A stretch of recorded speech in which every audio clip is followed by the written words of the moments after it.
광복 72주년을 맞아 순교자 강종근 목사의 삶과 신앙을 조명해봤습니다. 교계 연합기관과 교단들이 72주년 광복절을 맞아 민족의 평화를 염원하는 메시지를 발표했습니다. 박근혜 전 대통령의 탄핵 반대 집회가 이른바 태극기 집회로 불리게 되면서 광복절 태극기 개양을 거리는 사람들이 많아졌습니다. 독도가 우리 땅임을 입증하는 서양 고지도가 공개돼 관심을 모읍니다. 독립운동의 업적과 주요 인물들을 우표를 통해 만나는 전시회가 열렸습니다. 안녕하십니까. 구티비 뉴스입니다. 광복 72주년을 맞아 한국교회를 지킨 순교자들의 숭고한 희생을 돌아봅니다. 일제강점기 순교한 첫 목회자로 알려진 강종근 목사는 신사참배를 거부해 죽는 순간까지도 원수를 사랑하란 예수의 말씀을 몸소 실천했다고 합니다. 자세한 소식 김준수 기자가 보도합니다.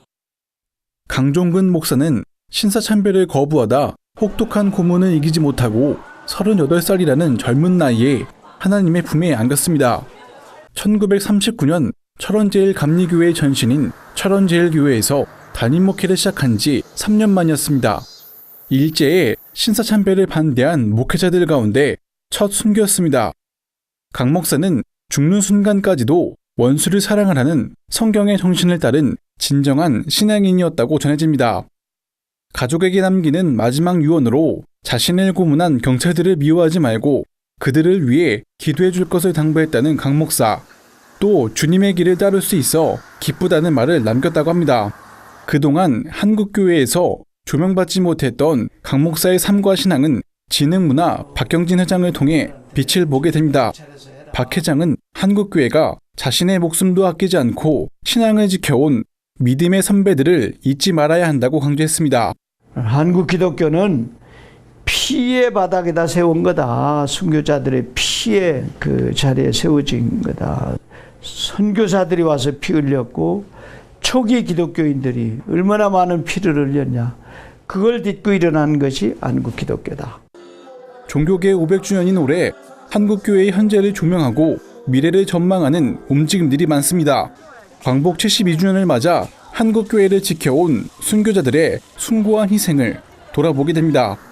구티비 뉴스 김준수입니다. 한반도 안보 위기가 고조되는 가운데 광복 72주년을 맞았습니다. 이에 교계 연합단체와 교단들은 한국교회가 분열의 역사를 극복하고 민족의 평화를 위해 힘을 모을 것을 다짐했습니다. 한국교회연합은 우리에겐 아직도 분단국가란 참담한 현실이 마주하고 있다며 한국교회가 교단과 교파, 보수와 진보로 갈라진 분열을 극복할 때 하나님께서 진정한 평화를 주실 것이라 믿는다고 전했습니다. 한국장로교총연합회는 주권을 잃고 자유를 빼앗기는 불행한 역사가 또다시 되풀이되지 않길 바란다며 굳건한 나라를 세울 수 있도록 우리 모두 힘을 모으자고 당부했습니다. 한장총은 또 한반도를 따뜻한 공동체로 만들기 위한 희망운동을 전개하겠다는 계획도 밝혔습니다. 대한예수교 장로회 대신총회는 그동안 우리 사회는 책임과 의무를 감당하지 않은 채 권리와 자유만을 누리고자 했다며 한국교회가 사랑으로 하나 될 때 우리에게 참자유가 주어질 것이라고 강조했습니다.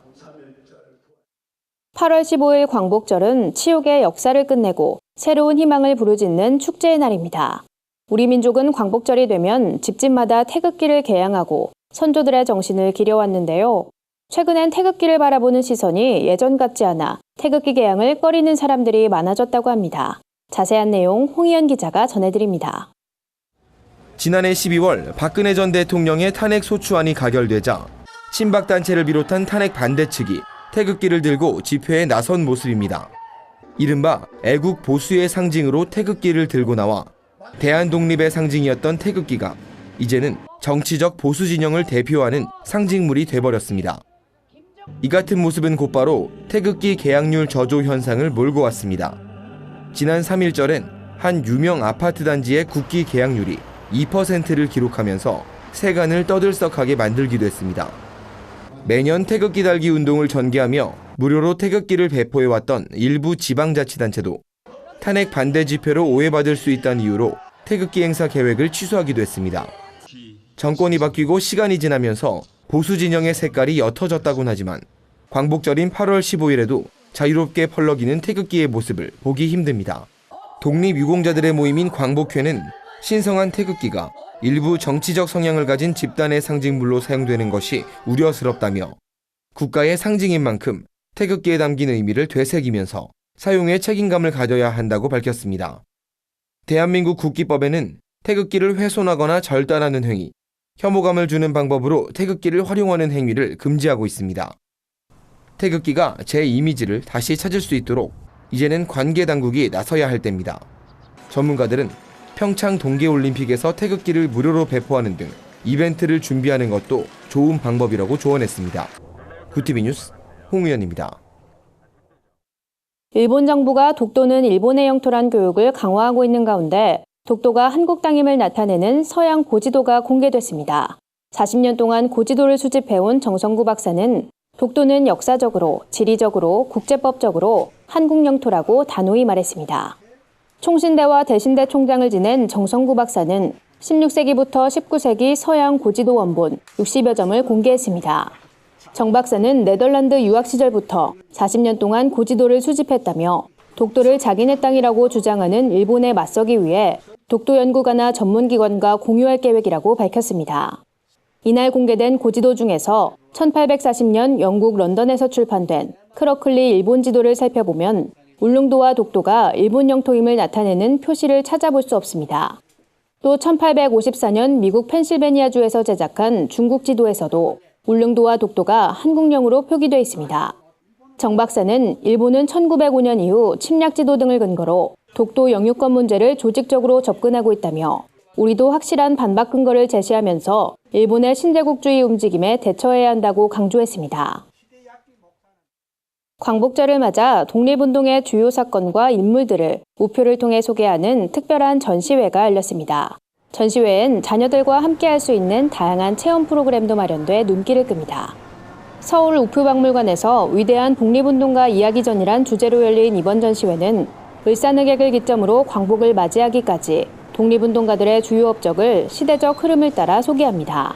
유관순과 김구 선생을 비롯해 민주독립군의 어머니 남자연, 도시락 폭탄을 던진 윤봉길 의사 등 독립운동가들의 감동적인 명언도 엿볼 수 있습니다. 또한 광복 1주년을 맞이해 발행된 우표부터 광복 70주년을 기념한 우표까지 대한민국의 독립 역사를 함께해온 우표들도 만날 수 있습니다. 전시회에선 특히 역사를 잊은 민족에게 미래는 없단 제목의 체험 프로그램도 진행됩니다. 부모와 자녀들이 함께 퀴즈를 풀며 역사 공부를 할 수 있어 큰 호응을 얻고 있습니다. 우표박물관 임정수 관장은 이번 전시회를 통해 빼앗긴 나라를 되찾고자 희생한 수많은 애국선열들의 헌신을 기억하고 역사의식과 민족정신을 고취하는 기회가 되길 바란다고 밝혔습니다. 이번 전시는 오는 31일까지 서울 중구 우표박물관에서 진행됩니다. 세상 속 크리스천들의 다양한 이야기를 만나보는 시간입니다. 오늘은 어떤 소식들이 있는지 박은정 기자가 소개해드립니다.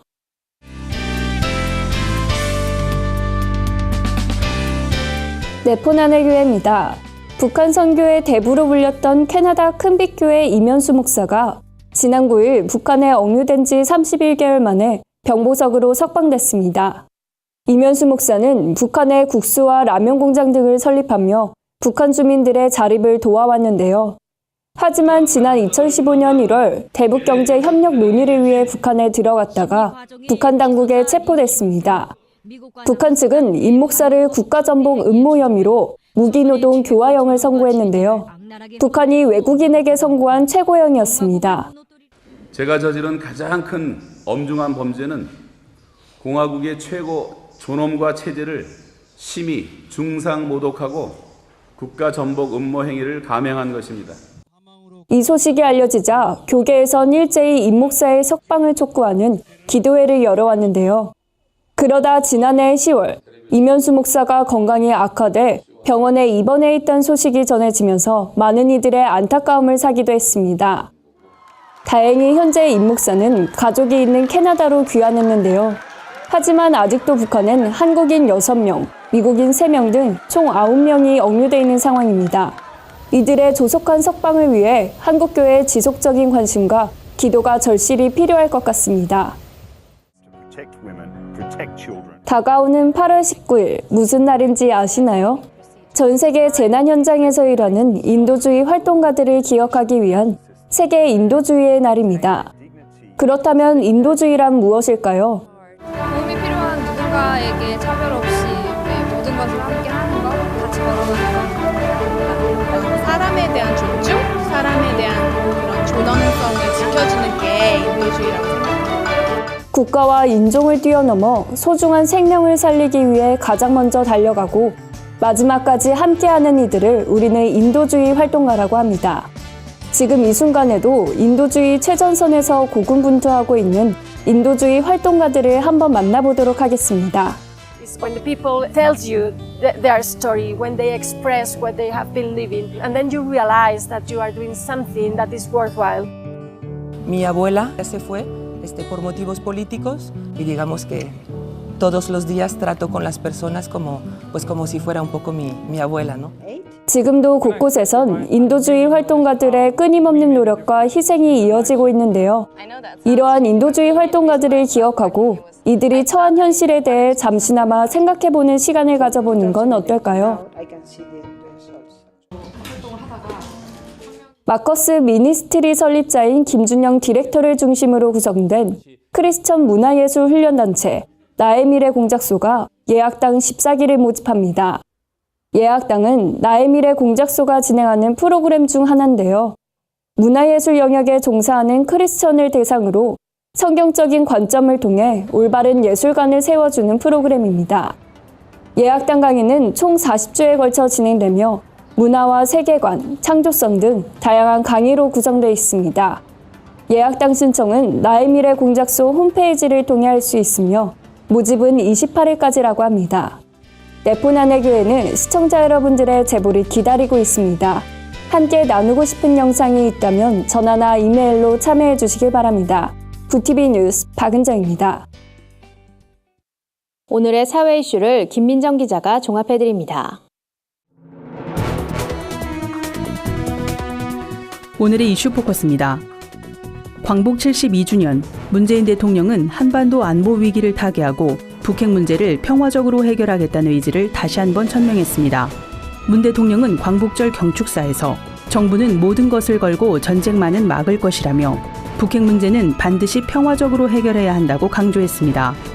그러면서 한반도 문제는 우리가 주도적으로 해결해야 한다며 북한이 도발을 중단하고 대화의 장으로 나와 핵 없이도 북한의 안보를 걱정하지 않을 수 있는 상황을 만들어야 한다고 전했습니다.